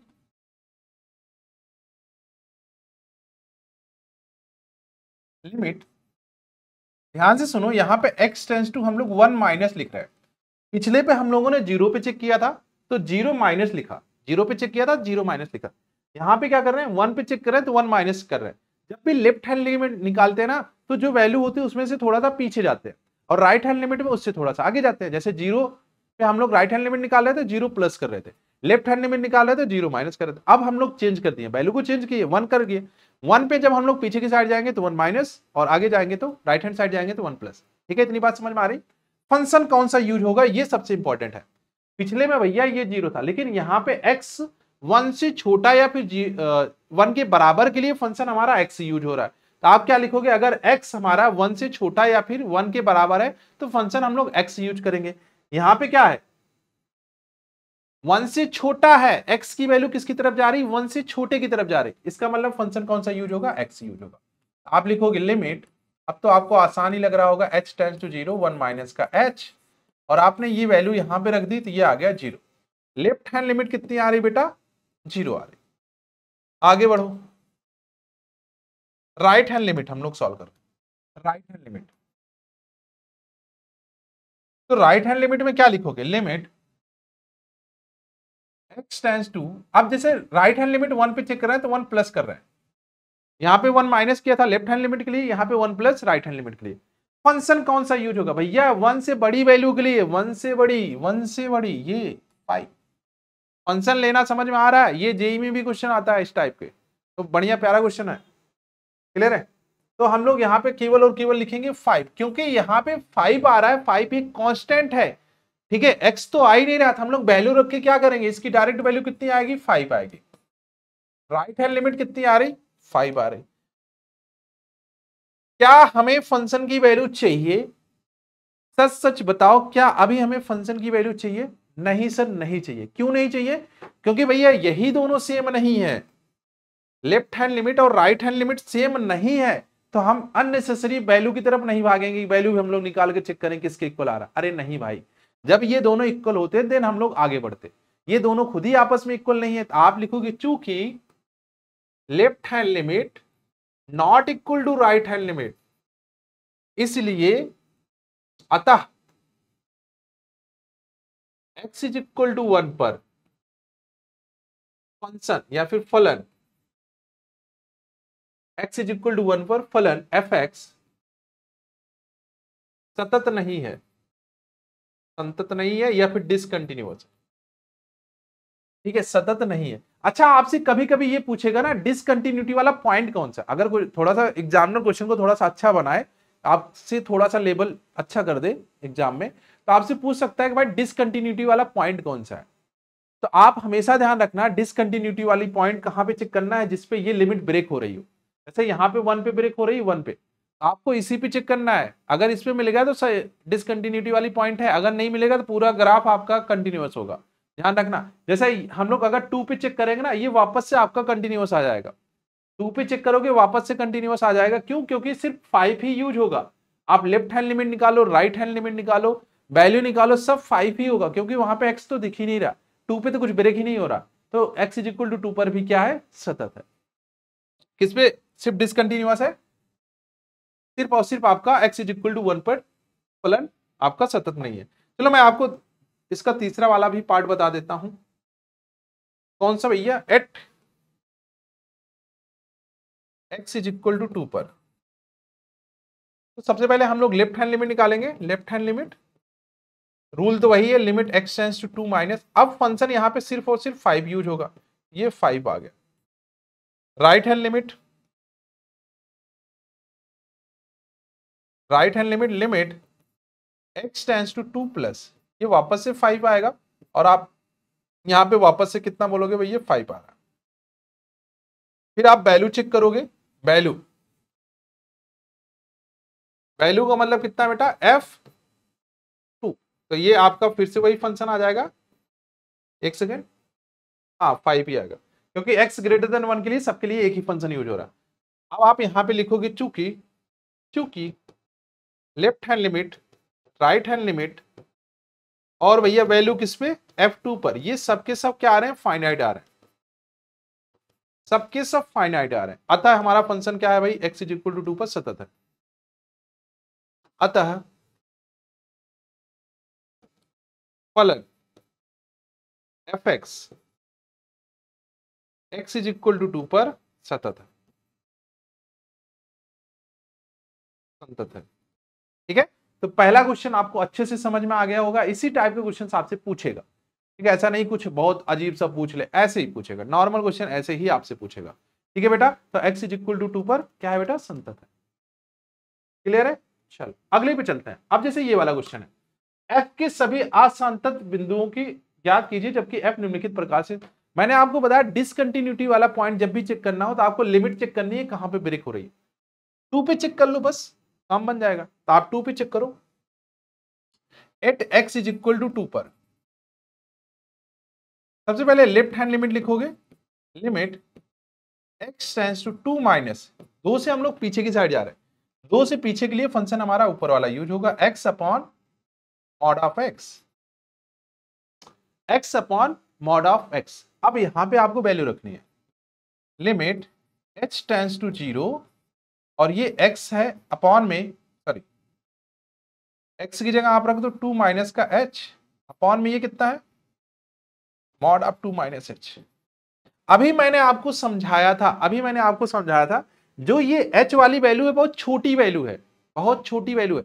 तो 2 में से बहुत छोटी वैल्यू अगर माइनस करोगे क्या निगेटिव वैल्यू आएगी, क्या दो में से छोटी वैल्यू आप माइनस कर रहे हो, पॉइंट में कुछ वैल्यू माइनस कर रहे हो, क्या ये माइनस में आएगा? मॉड माइनस में नहीं आ रहा, मॉड माइनस में नहीं आ रहा, तो इसका मतलब माइनस के साथ ओपन भी नहीं होगा, तो अंदर और बाहर वाली दोनों वैल्यू क्या है? पॉजिटिव है। तो ये आपका कितना हो जाएगा? ये आपस में कट जाएंगे, दोनों आपस में कट जाएंगे।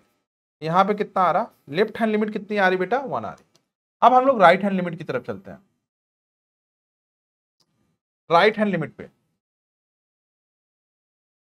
तो limit x tends to 2 plus, 2 plus कर रहे हैं कितना भैया? 2 प्लस कर रहे हैं। तो यहां पे तो इन्होंने डायरेक्ट बोल दिया ना -1 है भाई, छोटी वैल्यू के लिए हमने ऊपर वाला फंक्शन यूज किया, बट इन्होंने यहाँ पे डायरेक्ट बोल दिया 2 प्लस पे फंक्शन हमारा क्या है बेटा? -1 है। तो ये डायरेक्ट वैल्यू आपकी कितनी आ जाएगी? -1, क्योंकि भैया राइट हैंड लिमिट -1 आ रही है और लेफ्ट हैंड लिमिट हमारी कितनी आ रही? 1 आ रही। क्या दोनों आपस में सेम है? नहीं, दोनों आपस में सेम नहीं है, क्योंकि left hand limit not equal to right hand limit, क्योंकि left hand limit not equal to right hand limit. अतः अतः x is equal to 2, x is equal to 2 आसातत का बिंदु है।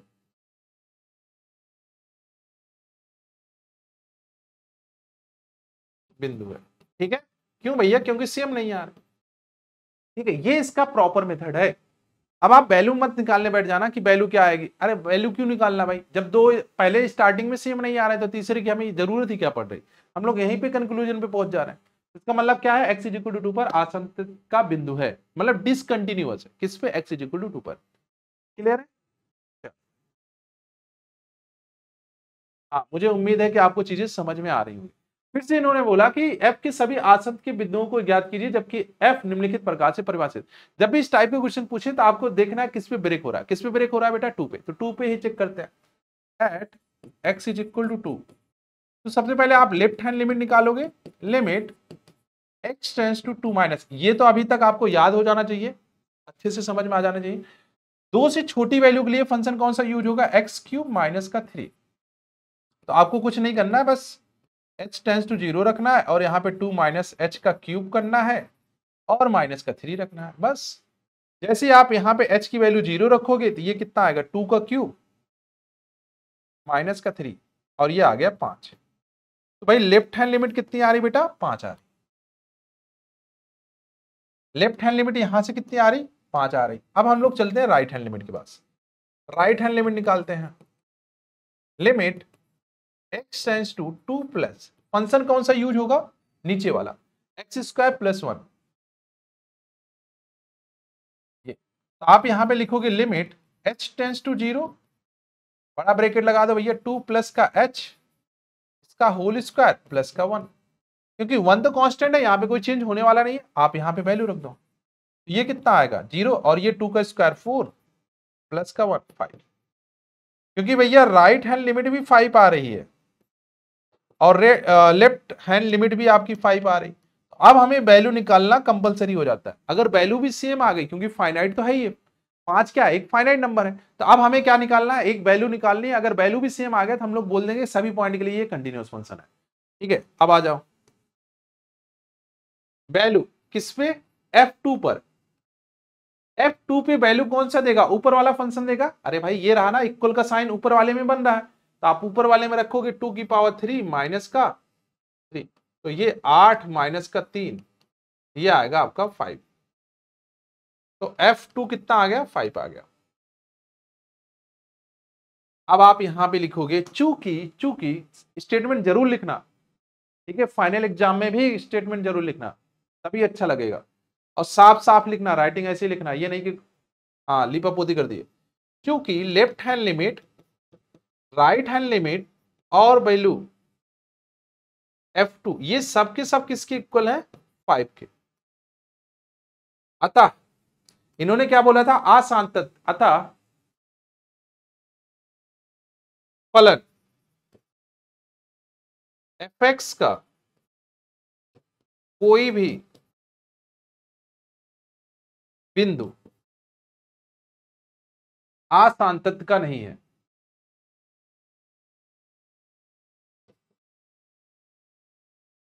ठीक है, कोई ऐसा पॉइंट ही नहीं मिला हमें जिसमें डिसकंटिन्यूअस हो ये फंक्शन। सभी पॉइंट पे ये क्या है बेटा, फंक्शन हमारा कंटिन्यूअस है। क्लियर है, सभी के सभी पॉइंट पे ये हमारा फंक्शन क्या है बेटा, कंटिन्यूअस है। क्लियर है, आगे बढ़ते हैं अगले क्वेश्चन पे। कह रहा x इज इक्वल टू 3 पर सतत है।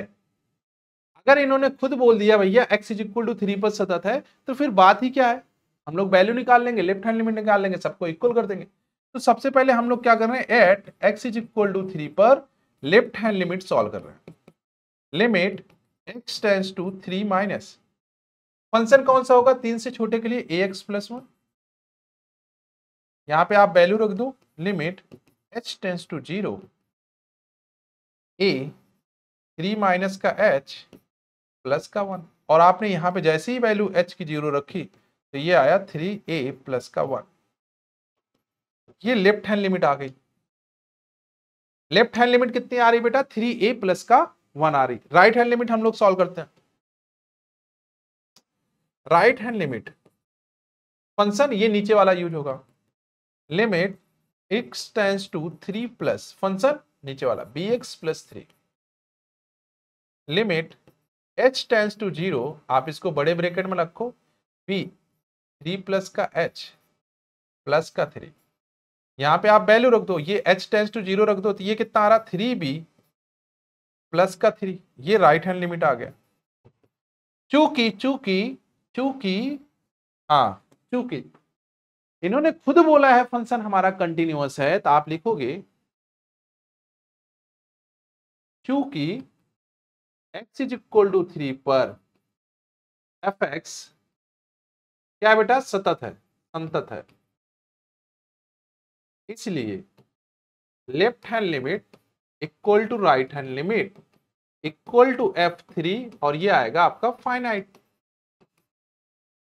क्या आएगा बेटा, फाइनाइट नंबर आएगा। ये रूल हम लोग लगा रहे हैं यहाँ पे, ये वाला रूल हम लोग यहाँ पे अप्लाई करें, left hand limit is equal to right hand limit और इज इक्वल टू f3, और ये ठीक है, तो ये दोनों आपस में सेम कर दो, तो 3a प्लस का 1 is equal to 3b plus का 3, यहां से कॉमन ले आओ, 3a माइनस का 3b और इक्वल टू ये 3 माइनस का 1, यहां से 3 कॉमन ले लो, तो a minus b is equal to कितना आ रहा, 3 माइनस से करोगे 2/3 आ रहा। तो भैया a और b में रिलेशन क्या है, a minus b is equal to कितना आ रहा बेटा, 2/3 आ रहा। ठीक है, ये आपका आंसर होगा। क्लियर है, a minus b is equal to कितना आ रहा बेटा, 2 माइनस का 3 आ रहा। ठीक है, आगे बढ़े हम लोग अगले क्वेश्चन पे। नेक्स्ट कह रहा है कि दर्शाइए कि gx इतना द्वारा परिभाषित फलन समस्त पूर्णांक बिंदुओं पर असतत है। यहां mod of x sorry greatest integer function x का उस महत्तम पूर्णांक निरूपित करता है जो x के बराबर या फिर x से कम। ठीक है, अच्छी बात है, तो आप इसको स्टार लगाओ भाई। कह रहा कि हमारे पास एक gx फंक्शन क्या है भाई, x minus greatest integer function x है, और ग्रेटेस्ट इंटीजर फंक्शन x के बारे में मैंने आपको बताया है, अगर कहीं भी जैसे ग्रेटेस्ट इंटीजर फंक्शन x आ रहा है ना, तो जैसे मान लो इसको 2.99 लिखोगे तो यहां से आपका सिर्फ 2 बाहर आएगा, और अगर आप 2.00000001 लिखोगे तो भी आपका 2 ही बाहर आएगा, और अगर आप 2 लिख रहे हो तो भी आपका 2 ही बाहर आएगा। बात समझ में आ रही। बट अगर यही निगेटिव में आप करो, जैसे मान लो हम लोग लिख रहे हैं माइनस का 3.000001, अब ये लिखा जाएगा माइनस का 4, और अगर लिखा है माइनस 3.999 तो ये आएगा बेटा आपका माइनस का 4, और अगर सिर्फ और सिर्फ -3 लिखा है तो यहां से आएगा माइनस का 3। कुछ बात समझ में आ रही है। जब पॉजिटिव में इंटीजर होते हैं तो 2.99 को भी 2 लिखोगे, 2.001 को भी 2 लिखोगे और 2 को भी 2 लिखोगे, और जब निगेटिव की बात आती है तो निगेटिव में एक आपका माइनस और हो जाता है, जैसे -3 है उसमें -4 हो जाएगा, -3 है तो माइनस का 4 हो जाएगा, -3 है तो -3 हो जाएगा। क्लियर है, ठीक है भाई, इसका ग्रेटेस्ट इंटीजर फंक्शन क्या होगा, माइनस का 4 होगा। क्लियर है, ये आप साइड में लिख सकते हो, ये आपको चीजें समझ में आनी चाहिए, आप इसमें स्टार भी लगा लो, अगर ये पता होगा तो फिर इसमें कोई दिक्कत नहीं होगी। अब इन्होंने बोला कि सभी, सभी का मतलब है सभी पूर्णांक। पूर्णांक का मतलब क्या होता है? पूर्णांक का मतलब क्या होता है बेटा? तीन टाइप के पूर्णांक होते हैं, पॉजिटिव, उसके बाद जीरो, जीरो का मतलब हीरो, सिर्फ और सिर्फ जीरो, और निगेटिव, यही तो होते हैं। पॉजिटिव का मतलब होता है कि जैसे 1 2 3 ऐसे करके। जीरो का मतलब क्या होता है बेटा? सिर्फ और सिर्फ जीरो। और निगेटिव का मतलब क्या होता है? जैसे आते हैं भाई अनंत से आते हैं माइनस की तरफ से, -3 -2 एंड -1। ये सब के सब क्या है? इंटीजर्स वैल्यू है। इंटीजर है पॉजिटिव, जीरो एंड नेगेटिव, धनात्मक, जीरो और ऋणात्मक, यही तो इंटीजर है। अब यहाँ पे आप क्या करो, किसी भी चेक कर लो यार। चलो मैं जीरो पे चेक कर लेता हूँ, या फिर आप 1 पे कर लो, कोई भी ले लो, at x is equal to 1 पर। तो सबसे पहले आप लेफ्ट हैंड लिमिट निकालोगे, तो यहाँ पे क्या लिखोगे? Limit x tends to 1 minus, और फंक्शन क्या है बेटा? x, माइनस का ग्रेटेस्ट इंटीजर फंक्शन x। ये जैसे ही आप यहाँ पे वैल्यू रखोगे, लिमिट h टेंड्स टू 0, आप यहाँ पे क्या लिख रहे हो? 1 माइनस का h लिख रहे हो। अब ये 1 माइनस एच तो बाहर है, बट इसके अंदर जाओगे।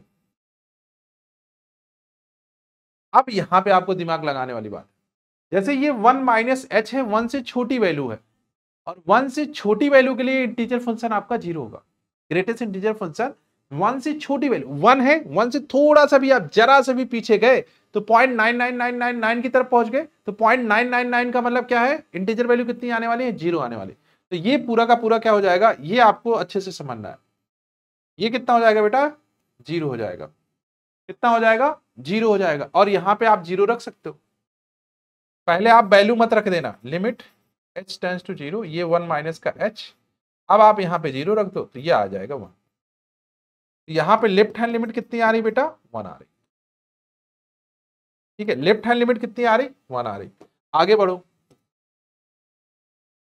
अब हम लोग राइट हैंड लिमिट निकाल रहे हैं। तो limit x tends to 1 plus, function अभी भी हमारे पास वही है, x है, और ये आपका इंटीजर फंक्शन x है, ग्रेटेस्ट वाला। तो लिमिट h टेंड्स टू 0, आप यहाँ पे क्या लिखोगे? 1 प्लस h, और यहाँ पे आपने रखा माइनस के साथ 1 प्लस h। बेटा 1 से थोड़ा सा भी आप आगे बढ़ोगे ना, तो 1.0001 की तरफ जाओगे, उसका ग्रेटेस्ट इंटीजर फंक्शन आपका कितना आएगा? 1 ही आएगा। आप ये वैल्यू कितनी हो जाएगी? ये कितनी हो जाएगी? ये भाई 1 हो गई। यहां से आप इसको सॉल्व करोगे, ये लिमिट h टेंड्स टू 0, ये कितना आया? 1 प्लस h माइनस का 1। अब यहां पे जैसे आपने वैल्यू रखी थी, ये आ गया 0, क्योंकि राइट हैंड लिमिट और लेफ्ट हैंड लिमिट आपस में सेम नहीं है। राइट हैंड लिमिट और लेफ्ट हैंड लिमिट आपस में सेम नहीं है, तो ये आपका क्या होगा भाई? असतत होगा। सिमिलर आप किसी पे भी निकाल लोगे। अतः अतः हम्म अतः पूर्णांक बिंदुओं पर, पूर्णांक बिंदुओं पर आपको ये लिखना पड़ेगा। इतने से काम नहीं बनेगा, आपको आगे भी लिखना। अतः पूर्णांक बिंदुओं पर फंक्शन या फिर fx असतत है। असतत है, ठीक है। असतत कहाँ है लिखा है भाई? हाँ, असंतत है। ठीक है, बहुत ही प्यारा क्वेश्चन है। जब पूछता है ना तो बच्चे कंफ्यूज हो जाते हैं, उनको पता ही नहीं होता, ओ इसमें कंफ्यूज हो जाते हैं तो भाई ये x के साथ ग्रेटेस्ट इंटीजर फंक्शन आ गया, इसको कैसे सॉल्व करें। जैसे उनको दिखा ग्रेटेस्ट इंटीजर फंक्शन, उनकी नींद उड़ गई, उन्हें लगेगा अरे भाई आगे बढ़ते हैं, ये नहीं होने वाला। बट बहुत ही आसान है, देखो कितना सिंपल सा है। बस थोड़े से आपको रूल पता होने चाहिए, आप बना पाओगे। अगर आपने क्लास में पढ़ा होगा मुझसे तो 100% क्वेश्चन उड़ा दोगे, देखते ही खुश हो जाओगे, क्या बढ़िया शानदार क्वेश्चन आया, 1 मिनट में निपटाएंगे इसको। क्लियर है? अगले क्वेश्चन पे चलते हैं। ठीक है भाई, नेक्स्ट क्वेश्चन क्या है? हाँ, अगला क्वेश्चन क्या कह रहा है कि f x is equal to k x plus 1 है, less than or equal to pi है, और ये greater than pi, x is equal to pi पे हमें चेक करना है। तो सबसे पहले हम लोग क्या लिखेंगे? लेफ्ट हैंड लिमिट सॉल्व करेंगे, किस पे? X is equal to pi है, तो लेफ्ट हैंड सॉल्व करेंगे भाई। Left hand limit, limit x tends to, अब देखो यहाँ पे पाई है तो पाई माइनस करेंगे।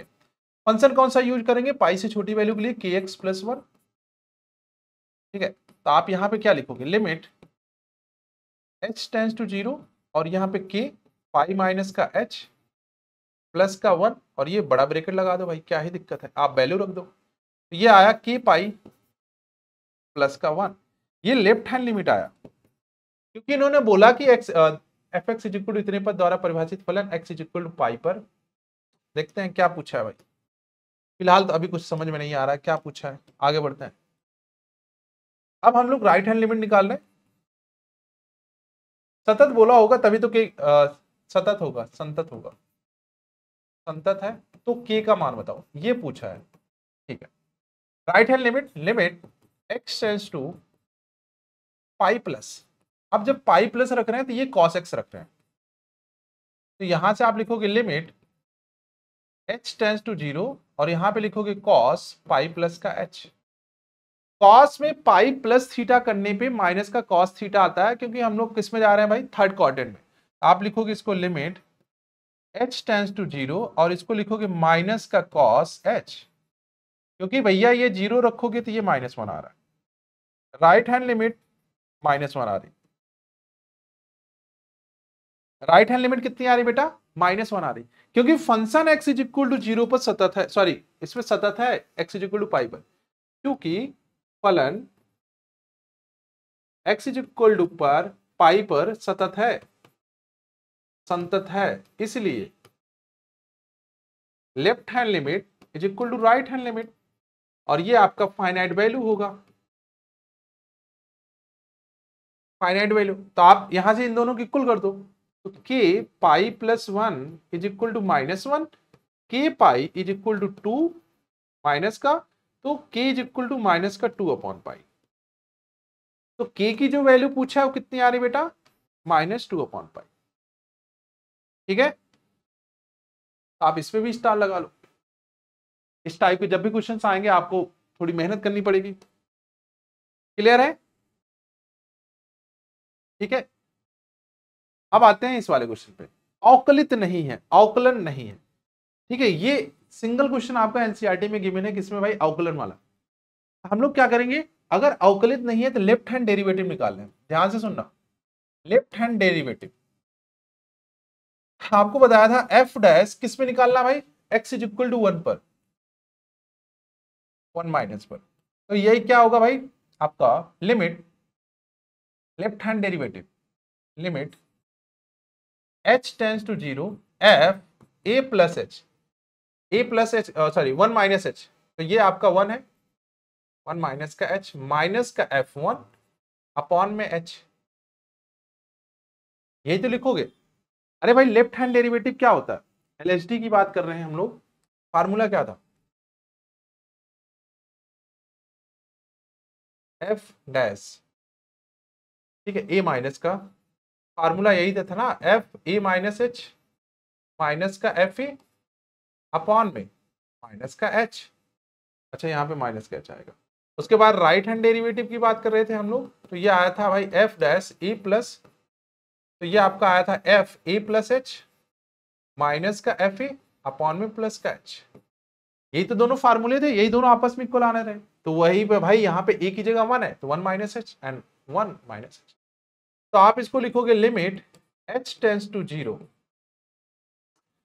1 माइनस एच। जैसे ही आपने यहाँ पे x की जगह 1 माइनस एच रखा, आपको ये वैल्यू रखनी है। ठीक है, x की जगह आपको क्या रखना है बेटा, 1 माइनस एच, तो मॉड के अंदर लिख दो 1 माइनस का h, ठीक है, 1 माइनस का h और माइनस का 1, और ये कितना है माइनस f1, f1 की वैल्यू कितनी है बेटा, यहाँ पे 1 रखोगे तो ये आपका 1 माइनस 1 0 हो जाएगा, और ये माइनस का h आएगा, माइनस का h आएगा। यहां पे देखो आपका कितना आ रहा है, लिमिट h टेंड्स टू 0 और आप यहां पे लिखोगे 1 1 माइनस का h, ये आपका आ रहा है कितना 2 माइनस का h, और ये आपका नीचे माइनस का h आ रहा है मॉड के अंदर। ठीक है, मॉड के अंदर ये आ रहा है। अब ये आपका आ रहा है नॉट डिफाइंड। नॉट डिफाइंड क्यों आ रहा है, क्योंकि नीचे 0 आ रहा है, माइनस का इन्फिनिटी आ रहा है, भाई माइनस का इन्फिनिटी आ रहा है, तो आप लिखोगे ये नॉट डिफाइंड आ रहा है।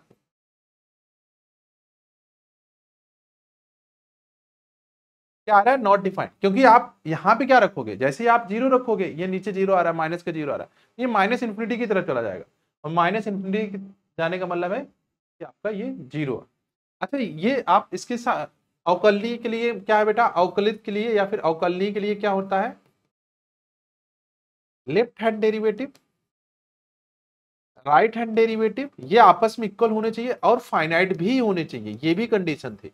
तो जहां पे हमने लिखा है वहां पे फाइनाइट भी ऐड कर लो, नहीं तो बच्चे कंफ्यूज हो जाएंगे कि सर ये फाइनाइट तो नहीं होगा। तो आप यहाँ पे आ गया,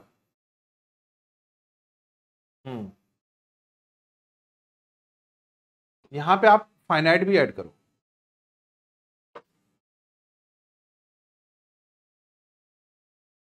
ठीक है,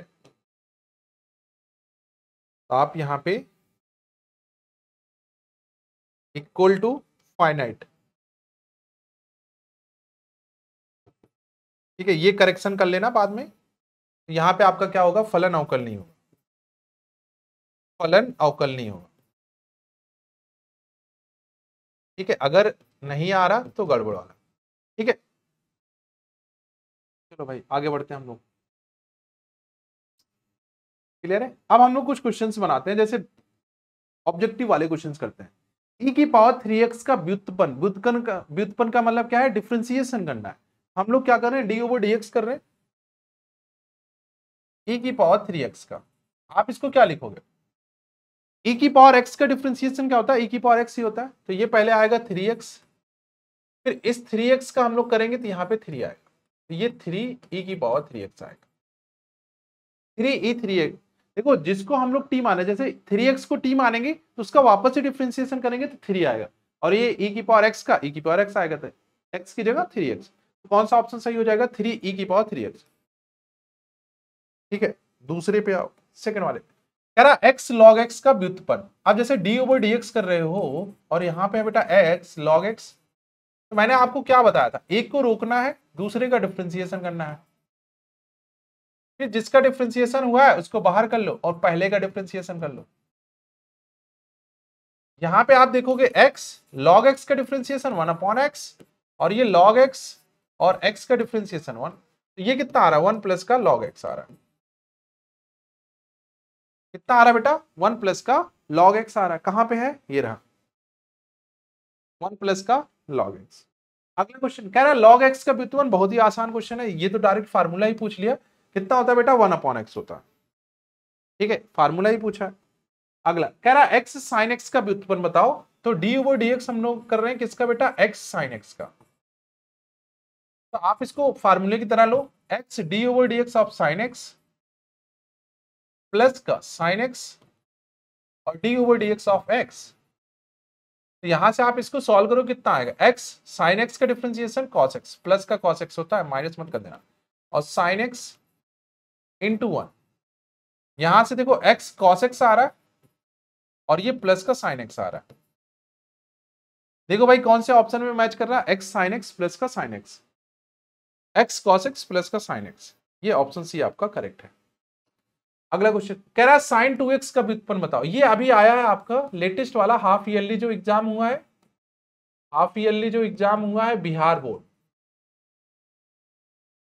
बिहार बोर्ड इसमें आया है, अभी जो रिसेंट में हाफ ईयरली आया सेम यही क्वेश्चन। तो डी ओवर डी एक्स हमें करना है किसका बेटा, साइन एक्स का, साइन 2x का। तो सबसे पहले हम लोग क्या करेंगे, साइन एक्स, इसको 2x को x जैसा ट्रीट मानेंगे, तो साइन x का डिफरेंशिएशन cos x, तो cos 2x आएगा, और भैया जिसको t माने हो उसका वापस से डिफरेंशिएशन, तो 2 आएगा, 2 cos 2x। कहां भैया 2 cos 2x, पहले ही ऑप्शन में दिख रहा, ठीक है, 2 cos 2x। अगला क्वेश्चन कह रहा है log 2x प्लस 1, तो इसको आप पहले x मान लो, तो d over dx of log 2x plus 1 करना है। जैसे आप इसका डिफरेंशिएशन करोगे तो log x का डिफरेंशिएशन क्या होता है, log x का डिफरेंशिएशन 1/x होता है, तो ये पूरी की पूरी वैल्यू 1 अपॉन में आ जाएगी 2x प्लस 1, और फिर इसका डिफरेंशिएशन करोगे 2 प्लस का 0 हो जाएगा, तो ये कितना आएगा 2/2x प्लस 1, किसी ऑप्शन में दिख रहा है 2/2x प्लस 1, डी में दिख रहा है, ये वाला आपका सही हो जाएगा। अगला क्वेश्चन कह रहा है y डबल डैश, अच्छा कुछ चीजें आपको पता होनी चाहिए, dy ओवर dx को हम लोग लिख सकते हैं f डैश x, या फिर y सिंगल डैश, या फिर y1, इतनी सारी चीजें हम लोग dy ओवर dx को लिख सकते हैं।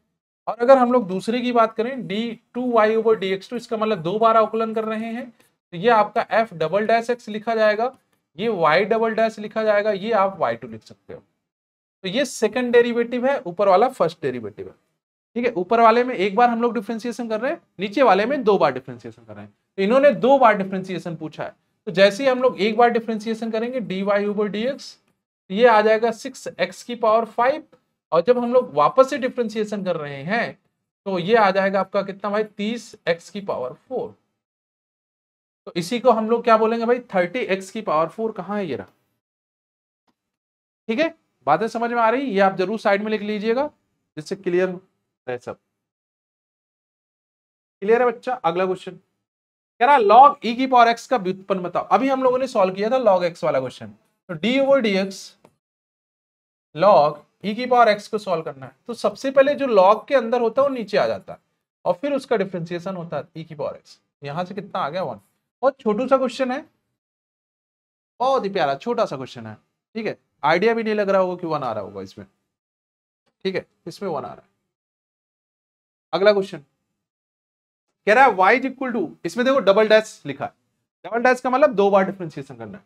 तो आप लिखोगे dy ओवर dx, ये कितना होगा 2, e की पावर 6x का डिफरेंशिएशन e की पावर 6x, और जब आप 6x का डिफरेंशिएशन करोगे 6 आएगा, तो ये 6 दूनी 12 आएगा, e की पावर 6x आएगा, ये आया dy ओवर dx। आप वापस से डिफरेंशिएशन कर रहे हो तो d2y ओवर dx2, अब यहां पे 12 इंटू 6 हो जाएगा और इंटू e की पावर 6x हो जाएगा, तो 12 छंग 72, e की पावर 6x कहीं दिख रहा है 72, ये रहा। देखने में छोटे क्वेश्चन है बट बहुत इंपॉर्टेंट है बच्चे, ये क्वेश्चन पूछा गया है और पूछा जाएगा आगे। ठीक है, इनको ऐसे छोटे क्वेश्चन मत समझो, बच्चे इसी में कंफ्यूज हो जाते हैं, 72 कहां से आ रहा है, कुछ और लगा के चले आएंगे। हाँ, तो ध्यान रखना इस टाइप के क्वेश्चन को। अगला कह रहा है किसी फंक्शन की सीमा तब मौजूद होती है, फंक्शन की लिमिट पूछा है कि फंक्शन की लिमिट कब एग्जिस्ट करती है, जब लेफ्ट हैंड लिमिट और राइट हैंड लिमिट दोनों सेम आती है। तो कौन सा ऑप्शन सही हो जाएगा भाई, ऑप्शन सी। ठीक है, ये सब्जेक्टिव क्वेश्चन नहीं है, ये आपका थ्योरी बेस है, तो आप इसको भी स्टार लगा सकते हो। बिहार बोर्ड के लिए बहुत ही इंपॉर्टेंट है क्योंकि थ्योरी वाले क्वेश्चन पूछ लेता है। ठीक है बालक, क्लियर है। 2024 का व्युत्पन्न यहाँ पे क्या है, कांस्टेंट है। 2024 की जगह 2,24,000 होता तो भी हम लोग जीरो ही लगाते, क्योंकि ये क्या है, कांस्टेंट है, और कांस्टेंट का डिफरेंशिएशन जीरो होता है। ठीक है, कांस्टेंट का डिफरेंशिएशन क्या होता है बेटा, जीरो होता है। क्लियर है। कह रहा y इज इक्वल टू 2 की पावर x, हमने आपको अभी समझाया था, अगर y is equal to a की पावर x है तो dy ओवर dx क्या बताया था, a की पावर x ln a। तो यहां पे क्या पूछा इन्होंने, y is equal to 2x, 2 की पावर x, तो dy ओवर dx कितना आ जाएगा बेटा, 2 की power x ln 2। dy over dx कितना, 2 की पावर x ln 2, कहां पे है भाई 2 की पावर x ln 2, ये रहा। ऑप्शन सी आपका करेक्ट है। क्लियर है। अगला क्वेश्चन, ये भी आपका 55 सेम वही क्वेश्चन है, y इज इक्वल टू 55 की पावर x है। आप इसको सॉल्व करोगे dy ओवर dx, पहले ये आएगा 55 की पावर x और ln 55।